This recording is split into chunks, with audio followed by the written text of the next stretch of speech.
لله رب العالمين والعاقبة للمتقين ولا حول ولا قوة إلا بالله العلي العظيم والصلاة والسلام على رسوله الكريم وعلى آله وأصحابه أجمعين. از الله بسیار مهربان خواهان او هستم که در ماه مبارک رمضان که قرار داریم، خدای مهربان با همه آن فرموده هایی که در این ماه دارد و ما به قدر توان خودمان اونها را انجام داده ایستاده ایم، خداوند از همه ما قبول گردانی و الله مهربان دعاگو هستیم که خداوند باز هم محبت های ما را، میل های ما را، خواهش های ما را به سوی دینت الله مهربان باز هم بیشتر بگردان. الله مهربان دعاگو هستیم که همه گذشتگان ما را رحمت و مغفرت کن و همه مسافران ما در کدام از گوشه دنیا باشند، خدای مهربان صحت و سلامت نگهشان دار. و الله مهربان دعاگو هستیم که در این کشور ما، در این ملک ما، خدای مهربان از همه نعمت بالا و با ارزش و بسیار بگیم نعمت بهترین که این یک امن و آرامی هست، خداوند بردوام در این کشور ما نگه بدار. و الله مهربان دعاگو هستیم که جمیع بیماری هامون شفای کامل نصیب بگردان. و الله مهربان دعاگو هستیم که باز هم ترس ما را، تقوای ما را در دین خودت باز هم زیادتر بگردان. برادران و خواهران و پدران و مادران گرامی، در این لحظه میخواستم یک سخن بسیار پندآمیزی دکتر عایز که صاحب چند کتاب هست و یکی از کتاب‌های خیلی معروف و مشهور او غمگین مشو، در همین کتابش برادران و خواهران گرامی برای ما فرمود که 4 چیز بیهوده است. 4 چیز بیهوده است. یکم، وقتی یک نفر صاحب علم می شود، ببینین از تفسیرم آگاهی پیدا می کند، از حدیثم آگاهی پیدا می کند، مقصد از داخل شریعت خیلی گویم برداشت زیاد دارد ولی در همون خواندگی های خودش عمل ندارد. صاحب این کتاب میگه که همین علمی که تو گرفتی، همین علم بیهوده است. مراد از بیهوده گفتن این است که عالم، برادران عزیز و خواهران گرامی، عالم در قرآن هم الله مهربان نسبت عالمی که در علم عمل دارد الذین اوتوا العلم درجات گفت. یعنی در بین مردم وقتی عالم ها اگر باشن، عالم هایی که در علم عمل میکنن، اینها گفت صاحب درجه و صاحب مقام هستند. در زیر تفسیر همین آیت گرامی عبدالله ابن مسعود میگوید اگر یک اسب 60 سال با همون تمام قوه و قدرتش وقتی می دود یعنی شب روز می دود، چند کیلومتر همینجا طی میکند، بین عالم و بین نفری بی علم بی سواد همین قدر فرق است. یعنی اینم از مقام و از منزلت عالم برادران عزیز خبر میتید. برای همین گفت افلاطون دانا وقتی مردن، حیف دانا مردن و صد حیف نادان زیستن.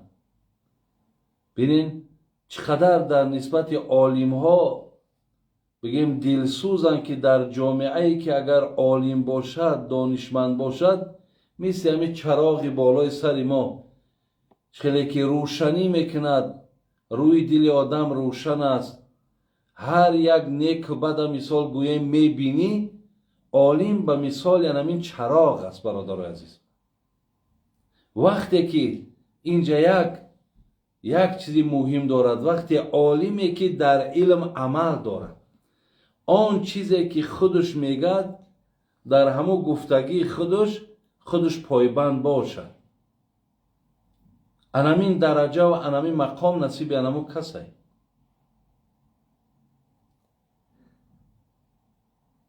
با دانایان دم ارزد جهانی، نه ارزد صد سری نادان بنانی.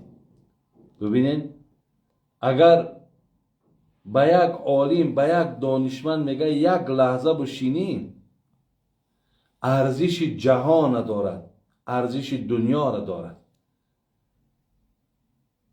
ولی صد سری آدم نادان و بی علم میگه با یک نانی که یک سامان در بازار ارزش دارد برابر نیست.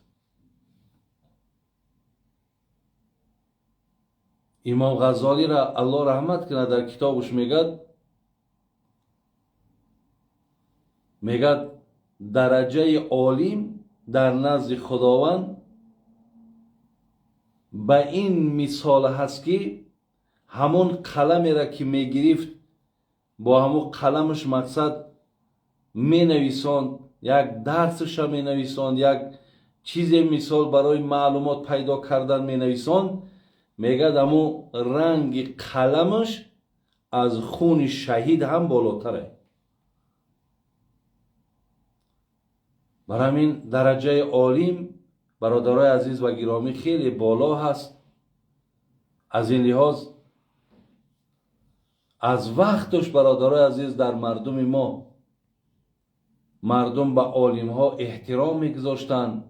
هر کی بود نبود، خواه پولدار بود، خواه وظیفه‌دار بود، خواه هر کسی بود نبود، مقصد اهل علم، عالم، داملا را همیشه احترامش به جا می آورد، همیشه دعای نیکش می گرفت.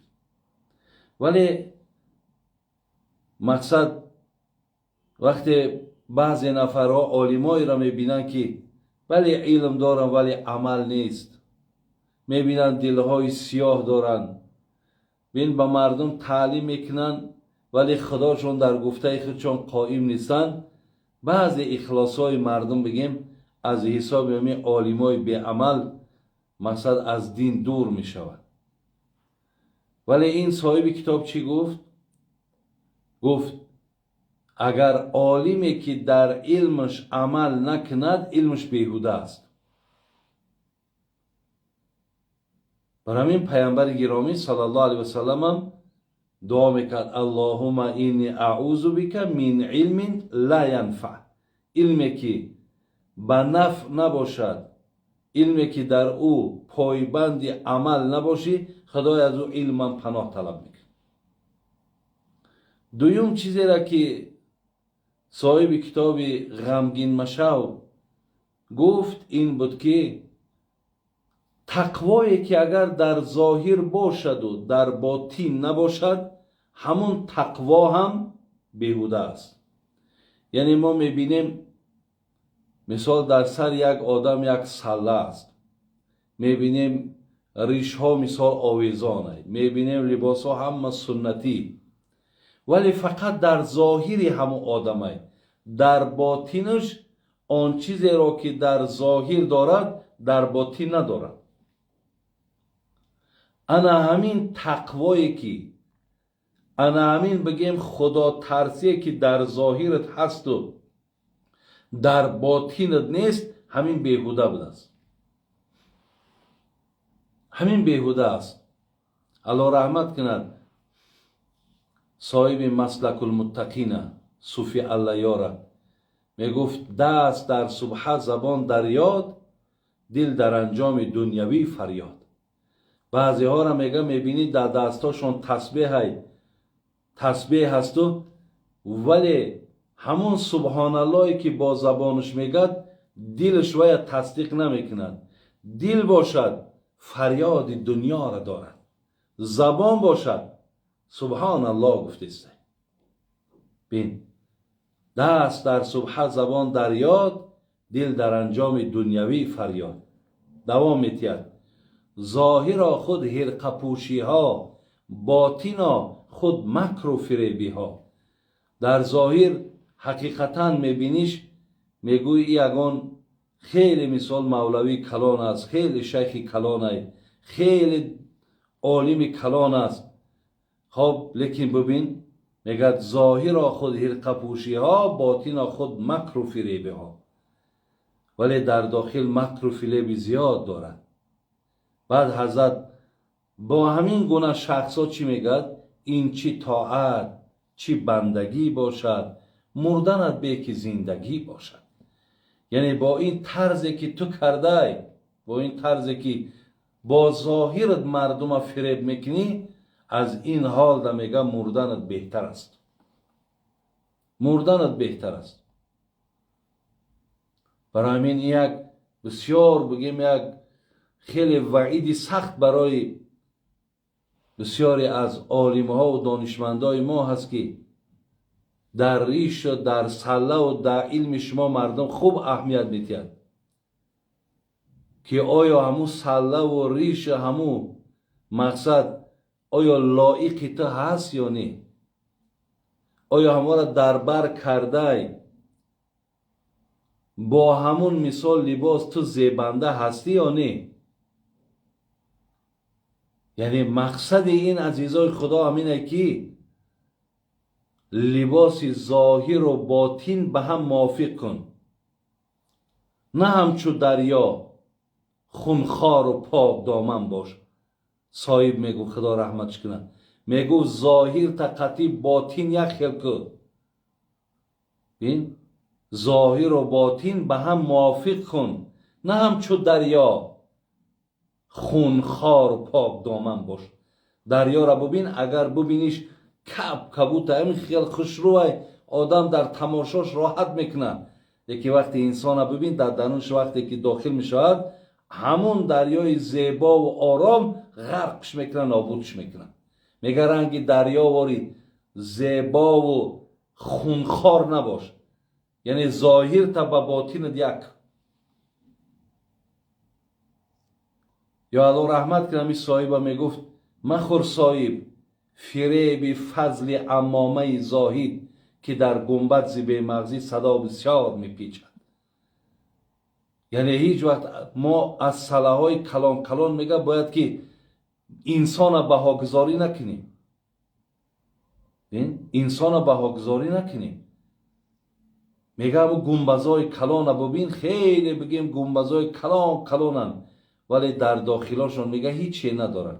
یعنی هست سله داره که در تگ سله هیچی ندارد، یگان معرفتی ندارد.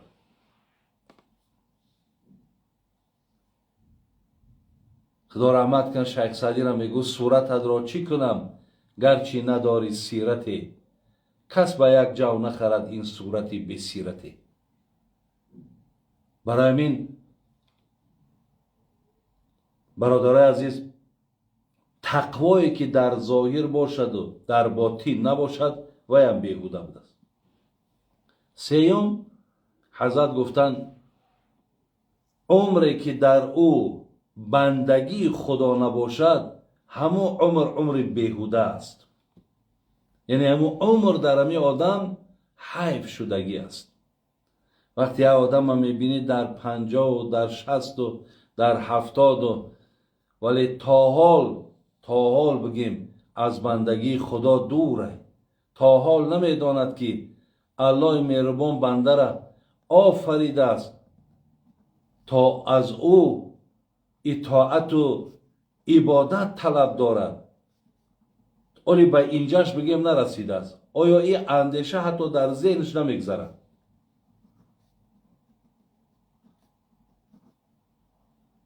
برای همین عمری که در او اگر به شرط عبادت نباشد، میگه بندگی نباشد، همو عمر در همین آدم حیف شده است.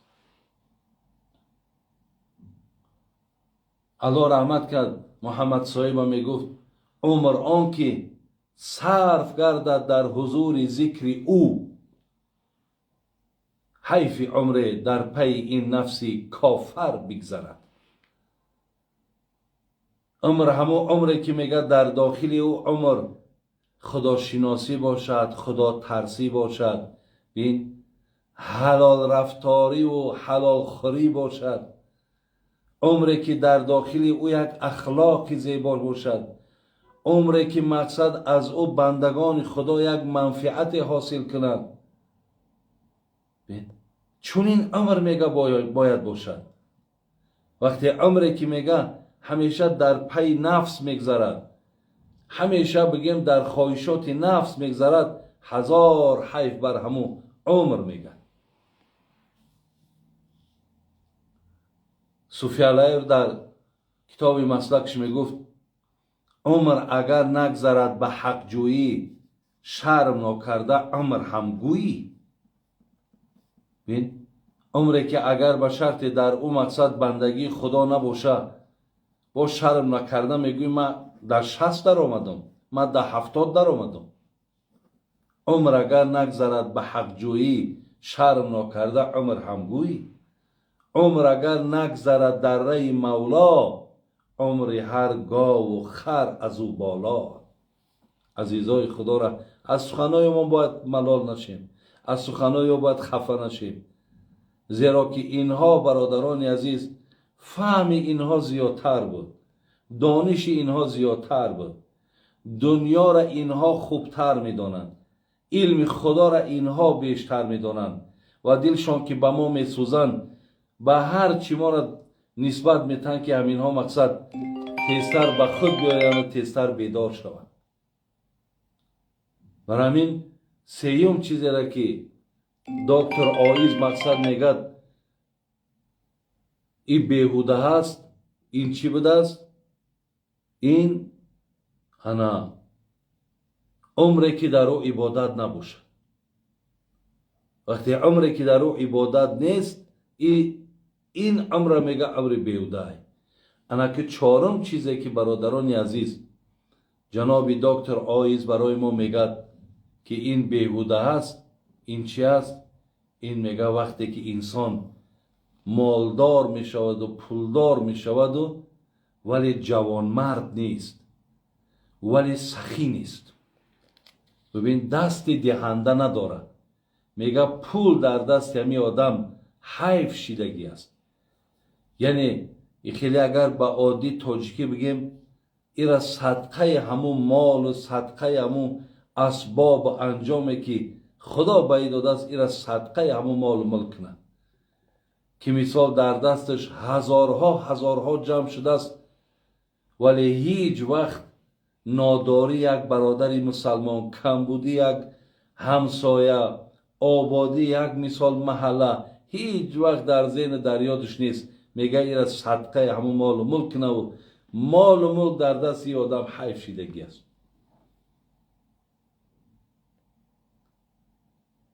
ما دو فرشته داریم سحر. پیامبر صلی الله علیه و میگه دو ملائک میگه هر سحر میگه دعای علایده دارم. یک ملائکش میگه اللهم اعطی منفقا خلفا. ملائکه دیگه دیمش میگه است اللهم اعطی ممسکا تلفا. خدایا هر پولداری که جوانمرده، هر پولداری که دلش به نادارها و بیچاره ها میسوزه، هر یک پولداری که همیشه در نقشش همین است که کجا را مقصد آباد کنم، دست کی را بگیرم، کدام بیمار را طبابت کنم، ببین کدام قرضدار از قرض بیرون کنم. وقتی میگد این خیل نفر وقتی که مالدار و پولدار است، همو فرشته هر سر دعا میکنه، ملائکه میگفت از خدایا این مبلغی که در دست این بنده خدا داده، الهی مهربان دعا گویم که همون را باز زیاد کن، همون را بیشتر کن.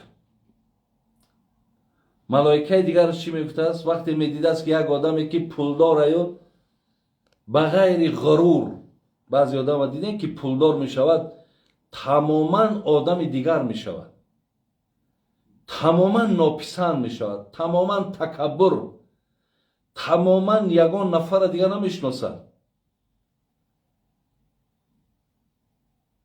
بعضی نفرهای پولداری که یعنی هیچ وقت در یاردم بنده های خدا نیستند، هیچ وقت یگان نفری مثال بیچاره و ناتوان و بیمار و درمند و بیخانه و مثال سرسان و سرگردان وقتی میبینن پروا ندارن. حتی بعضی های را من در حیات دیدم برادرای عزیز که آدمایی که بی پول و فقیرن، اونها را میگفت که اینها را خدا زدگی است. یعنی آدم فقیر و نادار تا جای مثال بگیم همون کتگی و بدبختیش در آسمان بلند شده بود که میگفتی کمبغلا را خدا زدگی، برای همینا یا پول و مال ندارن. انا اینها را چی میگه او ملائکه؟ میگه خدایا اینهایی که مثال این خیل پول دارن و ولی این رفتارهای رزیلانه دریا است، خدایا در مالش تلف بده، خدایا مالش دستش بگی، خدایا این را مقصد در یک پستی پرتا. بسیاری نفرهای را ما در همین حیات خودمان دیدیم که مالدارهایی بودن که بگیم با گپی حاضره مردم با کون زدگیان، بانکرات شدگیان، به نام خدای مهربان قسم حتی طلبنده شدگیان. این دعای هم ملائکه هست که بعضی همه پولدارایی که مغرورن که زیب اینها دعای هم ملائکه ها و دعای همه ما همین است که همون نفرهایی که تماما رحم ندارن، انصاف ندارن، با این پول فقط کارشون به حیایی و به شرمی و معیشت و ملک به ملک مثال مردم گشته و خراجات های بگیم به حد و به کنار دارن. خداوند اینها را درو الله مهربان مال دستشون بگی، در دست همون کسایی بته که غم مردم شم میخوره، غم کشور شم میخوره، در یک آبادی و در یک بهبودی مقصد در پهلوی ملت و مردم های خدای مهربان اینها را مقصد همیشه دستاشون بالا کن. انا این چهارم چیزی که جنابی دکتر گفت این است که مالی که در دست کسی باشد و سخی نباشد، چی گفت؟ این مال بیهوده است. بر همین شاعر میگفت درمداری که او صاحب کرم نیست، اگر 100 گنج دارد محترم نیست. میگه برای چی بعضی پولدارها محترم نیستند؟ چرا بعضی مالدارهایی که خیلی مال کلان دارن در بین مردم معروف و مشهورن ولی احترام ندارن، یک از دستش نمیبرداره در حقش دعا کنه؟ میگه به خاطر که این انسان میگه کرم نداره، یعنی این انسان جوانمردی که نداره مردم در حقش دعا نمیکنن و این هیچ وقت آبرو و عزت هم در بین مردم پیدا کرده نمیتونه. به همین نزدیکی یک برادر زنگ میزنه، اگه ماه رمضان بیشتر مردم که زکاتاشون رو میبرن، بابا جی گویا سوال دارم. من گفتم مایلش گو من در دست مردم پول دارم، مردم ایما قرض داره، از امو قرض مردم من زکات میتم یا نه؟ من گفتم بله برادر، او مالی تو حساب میخوره. اگر قرض هم باشد در دست مردم ای تو قرضدار باشد، تو باید او پول زکات بدی. گو داملا و پولی کلان ای. من گفتم چند قدر ای؟ گفت 200,000 دلار ای. من گفتم خی 200,000 دلار هم که باشد، گفتم برادر عزیز این قدر خیلی گفتم مرده که بگیم خدا داد بده که خداوند این قدر مبلغ ایتر داده که مردم ات قرضدار کردگی بغیری گفتم با انشالله البته 100 دیگه با در دست داری. ای تا جایی که این گپی مرا تصدیق نمیگه ای ها خوکی ما دست او قرضا هم که اگر زکات که بتم خوب بگو ما را خدا زد. برادر عزیز و گرامی تصور کن که 200,000 دلار در دست مردم داری. الله دانست که از او در بیشتر شاید با پولی نخته داری. همین خدا زده نه. همین خدا زده نه. تا جایی که الله مهربان سپاسگزاری کنین همین کدامید که پول دارین دو چیز باید برادرها فراموش نکنین. دو چیز. یکم مال امکان دارد که دائمی در دست تو نباشد. او شیخ سعدی میگفت که با دولت منازو با محنت ملال که این هر دو را زود از زوال. همین است رسمی سرای درشت گه پشت زین و گه زین با پشت. انمی دنیا نمیای گه در بالای زینی گه زین در پشت تای. بین برای همین برادر عزیز و گرامی مقصد با این قدر مبلغ با این قدر امکانیت مقصد شما بینید که ای بگو خدا زد ایمان تا جایی که پیامبر گرامی میگو الید العلیا خیر من ید سفلا. دست دهنده بهتر از دست گیرنده. یک بار همون روزای بے پولی تا فکر که روزهایی که تو نیاز و محتاج بدی خداوند تر به این بگیم حالت ها آور رسان تو تا جای الله را سپاسگزاری کنی که آخی من یگان دو دست زیادی ندارم یا دو پای زیادی ندارم یا دو چشم زیادی ندارم منم رنگ دیگه جوان مردا لیکن این قدری که خدا با من ترحم و مهربانی کردی آخی الله مهربان من تر سپاسگزاری میکنم که این قدر مبلغ در دست ما یک آدمی که مردم مثال با زکات میتونم با این جای شکرگزاری با میگوی مرا خدا زده است. شاید همین همت نداشته باشی و انمی بگیم که عقیدت همین باشد حقیقتا تا از زمره همه آدمایی که خدا زدن تا از زمره همونا هستی. لیکن هر یک مالدار باید در همین دو چیزا فراموش. یکم مقصد مال امکان دارد که دائم در دستت نباشه. انو گای زین با پشت و گای زین سوار. دویم خداوند مال شما را برای امتحان دادگیه. با این مال تر امتحان میکنه کنی از عهده همین مالداری میبرای یا نمیبرای. امروز ما در جامعه ما در همین تاجیکستان ما الحمدلله من نام نمیگیرم ولی جوان مردای بهترین خوبترین داریم که زکاتاشون میبرارن. بین چی قدر مثال در آبادی ها چی قدر مثال در یاردم های مردم میان بستگیان. الله مهربان شخصا من دایم دعاگویم که خدای مهربان اینها را باز هم مالداریشون زیادتر کن. خدای مهربان دولت سولتشون باز هم بیشتر کن که مثال اینها هستن که دل صدها مردم البته به دست میگیرن. و البته مقصد این چیل است آخی این هم یک دوره و یک پسر خواندم میگه یک نفر با یک ماشینی بسیار میگه بلند ارزشه نزد یک هیزم فروش آمد و ایستاد و فر آمد میگه و آمد با هیزم فروش سلام کرد و بعد هیزم فروش میگه در همون پشت هیزم فروش یک دیوال بوده است در همون جا نویساندگی بوده است که این هم میگذرد. بعد میگه همون را نگاه کرد همون کلمه را و گریه کرد. هیزم فروش میگه حیران شد گفت برای چی برادر تو گریه میکنی؟ گفت همین را من نویساندگی بودم این هم میگذرد. وقتی که مثل تو گفت من اونجا هیزم فروش بودم بسیار زورم آمده بود بسیار مشکل به سرم بود خیلی کاری وزبین بود و همون جا نویسانده بودم که این هم میگذرد. یعنی خدای مهربان یک روز میشود که مرم از این حالت بیرون میکند. گفت الحمدلله گفت اینا از همون حالت من برآمدم. این ماشینی من گفت مثال زیاده از 100,000 دلار ارزش دارد. خودم تجارتم خیلی کلانه. بعد گفت خیلی چرا گریه میکنی؟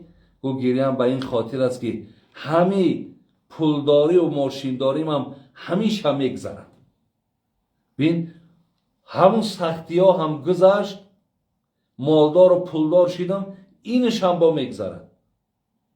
ولی خوش به حال کسایی که وقتی که مالداریشون چنان میگذرد که مردم مقصد از پشت اونا وصف میکنن، اینها را سخی میگن، اینها را جوانمرد میگن، اینها را آبادی ملک کوچه و محله وقتی میگن، خوش به حال شو، خوش به حال شو. خدای مهربان انشاءالله من گمان میکنم که این مصلحت هایی که دادم، مقصد البته برادرایی که مالدار و پولدار باشین، خداوند سپاسگزاری کنین. با در همین ماه مبارک چگونه پیامبر گرامی گفت که جوانمردی من با بیشتر میشید، باز هم جوانمردی تانه وسیع‌تر کنین، کلانتر کنین. شیخ سعدی میگفت زر و نعمت اکنون بده کانی توست، که بعد از تو بیرون ز فرمانی توست. با دنیا توانی عقبا خری، بخر جان عزیز ورنه حسرت خوری. شما میگم میتونین که از همین جا ایستاده جنت بران کنین. بین از همین جا ایستاده جنت بخرین، با همین خدمتاتون، با همین دستگیری هاتون، با همین کمکاتون. بسیاری برادرها را دیدم امروز در مردم آرد تقسیم دارن، روغن تقسیم دارن، برنج تقسیم دارن، یعنی محصولات های بگیم مردم با اون نیاز دارن. در محلهایی که زندگی میکنن اوجا را که تامین کردن، با دیگر محلات گذشتن. خداوند شما را عمر دراز بده، عزت تان بده. الهی مهربان بازم از این دولت تان زیادتر کند که این مصرعهایی که جناب شیخ سعدی میگد برادرها برای هر کدام ما باید درس باشد. پریشان کن امروز ای گنجینه جوست، که فردا کلیدش نه در دست توست. بینه بر کفی دست هرچی هست، که فردا به دندان گزی پشتی دست. امروز بکن میگه بچم که فردا خدا جان تا میگیره، پشیمان میشه که چرا نکردم. بازم خدای مهربان تنی صحت تان بده و ایمان کامل تان بده. انشاءالله یک چند سوالایی که اینجا در دوام صحبت ما آمده است، خدا خواهد من به این سوالات جواب میگردانم. پیش از جواب گرداندن برادرای عزیز، انامین بگیم نشانه هایی که در اینستاگرام ما داریم و در تیک تاک داریم، حاجی میرزا 1967، همینا صحیفه های اصلی ما هست. هر وقتی که من مثال امکانیت پیدا کردم، خدا خواهد با شما سوال جواب میکنم. الان صحابه را انشاءالله اینا خدا خواهد فرزند ما میخونه، من برای شما جواب میگردم. در حقی به فرزندا دعا میکرده. خدای مهربان همه آن کسانی که به فرزندن، آرزوی فرزند دارین، شما اولا هر کدام تو نمازهای شب بخونین و پیشانیاتون در زمین بمانین و از خدای مهربان فرزند طلب کنین. منم انشاءالله دعاگویم که خداوند شما را از این نعمتش برخوردار کنه و صاحب فرزندای سالم، صالح و صالحه گردانه. آمین یا رب العالمین. درباره نماز تهجد کمی میفهموندید؟ نماز تهجد برادرای عزیز و گرامی، بعد نماز خفتن، امروز بعد نماز خفتن و بعد نماز تراویح ما میتونیم که مثال تا یک نیم ساعت، یعنی حاضر اگر ما تا ساعتهای 5 سحر حاضر ما سحر خرگ میکنیم، یعنی ما میتونیم که تا ساعت 4:30 به حضور نماز تهجد ما نخونیم. تهجد از همه بهترش اینه که مثال 2 رکعت خونیم. پیامبر صلی الله علیه و سلم صلات اللیل مثنی مثنی، نماز شب 2 رکعت است. برای میتونید که ای 2 رکعت مقصد شما تا 12 رکعت بخونید. چند تایش میتونید، 2 تا میخونید، 4 تا میخونید، 6 تا میخونید، 8 تا میخونید. انشاءالله در هر کدامش اجر و پاداشه. زکات را به اپا و خواهر اماندهی میشود؟ البته می شود. زکات برادرای مالدار، بسیار این برادرایی که مالدارن حرکت میکنن که همین زکات شونه اپا شونه بتن، اکا شونه بتن، بینین سال دامادا شونه بتن، یعنی همون دایره اویله دا بتن. برادرها شما یک چیز دانین که همین زکات خودش چرکی ماله، اینا چرکی مال میگن. برای همینه که پیامبر صلی الله علیه و سلم میگفت که یعنی در اولادی ایشانها ببین زکات نمیدادن، برای چرکی مال بود. در مسجدها میگفت زکات نتین به خاطر چرکی مالای مقصد او موضع پاکه اونجا نتین. شما همین چرکی مال در اپا و خواهر اولاد اختا نتین. شما را خدای مهربان قمالدار کرده است، اونها را جوان مردی خودتان بتین. مقصد به همون $50 $100 که چرکی مال حساب میخوره، اونها را در بیگانه ها بتین، اولادا و اجدادای خودتانه از همون مبلغایی که مثال درآمدهای پاکی که دارین از اونا بیشتر و زیادتر بتین شما. این البته بهتر میشه. زنم رو 2 طلاق کردم، میشود باز از نو نکاح کنیم؟ برادرای عزیز، مسئله طلاق احتیاط کنید. بدترین حلال به سوی خداوند طلاق. سیار در طلاق به انصافی، سیار در طلاق ها بگیم با در همین رمضان یک بدبختی شما در همین که در رمضان زناتون طلاق میکنید. شما را صدقه همین ماه رمضان کنه و خدا قسم، همین جوان مرده که در همین رمضان زن تا طلاق کردی روزه تا بخو که تر صدقه روزه کنه. تو خانه تا وقت ویران میکنی، ببین تو یک بگیم خداوند قهر غضب شمیاری، شیطان خرسند میکنی، فرزندات در بدر میکنی. تو روزه چی داری دیگه؟ تو چی روزه داری؟ یعنی من برای تو میگم که روزه تو یگان معنی ندارد، به 1000 روزه تا خوردن بودی. اگر قرضیدار باشه میتوانیم خانه خدا رو زیارت کنیم؟ برای همین من حاضر سوال پرده کنم. برای همین 2 طلاق میکنی، 1 طلاق میکنی، مقصد یا را مرکز میرین، مفتیات میرین، در اونجا حل میکنی. من بسیار ناراحت میشم وقتی که شما زنا را طلاق میکنی. آخه هزارها راه حل هست. اگر همون را ببینی عالی، همون را یا که همون یگان مادر بی انصاف داری، یا یگان خواهر اپای بی توفیق داری، یا یگان اکا و دادر بی راحت داری، یک کسی سبب شده تا همین کار انجام دادی، یا ما پس تو پشیمانی همین خیل بیچاره زنگ میزنی، راه میکاوی تا حلاله را راضی میشه. بین ولی دیگه چی فایده داره؟ هیچ فایده نداره. نفری که قرضدار باشد حج نره. آدم قرضدار حجش درست نمیشه. قرضات آمد. حکم فرزندی که به نکاح فرزندی که به نکاح می آید، مقصد اگر یک مرد قطع یک زن و بگیم که همو اندیشه خودشان عاشقی میکنن و میگردن، همو دختر حامله دار میکنه و همو کودک تولد میکنه، او فرزند از نظر شریعت فرزند حرامی است.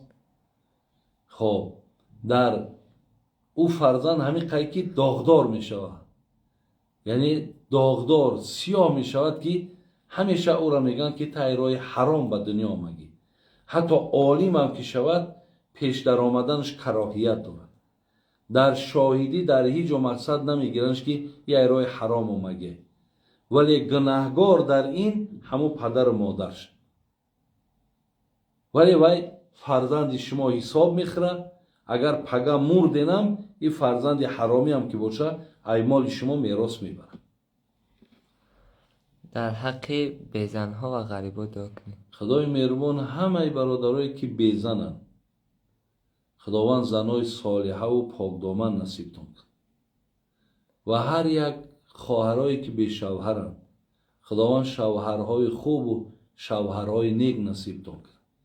همه دادرایی که ما در غریبی هستیم، خدای مهربان همه بگیم همون سختی ها و مشکلات هایی که در غربت هست خداوند برای شما آسان کنه و الله مهربان همیشه تنصیحت باشین، الله مهربان همیشه بیغم باشین، بی‌درد باشین و الله مهربان عمر درازی با برکات با توفیق نصیبتون کنه. آمین یا رب العالمین. اینجا یک چیز دیگر میگم بعد صحبت ما در اینجا انجام میتونم.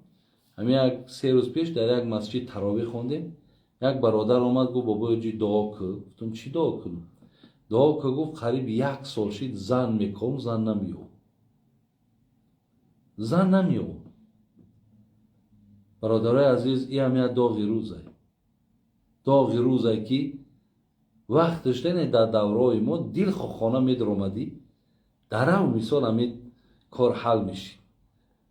برای که دخترها پای گشته نداشتن، دخترها بدنام نبودن، دخترها عفتشون حفظ میکردن، دخترها حیاشون حفظ میکردن، دخترها مقصد توی به توی نمیگشتن، دخترها مقصد شبگردی نمیکردن، دخترها مقصد طریق در دیسکمن ها و دیسکتیک ها نمیگشتن، دخترک ها مقصد کلیه نمیزدن.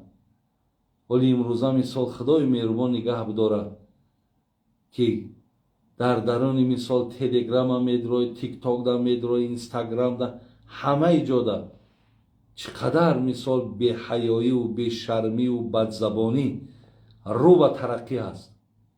این بسیار مشکل شد برای نفرهایی که امروز نیت زنگیری دارن.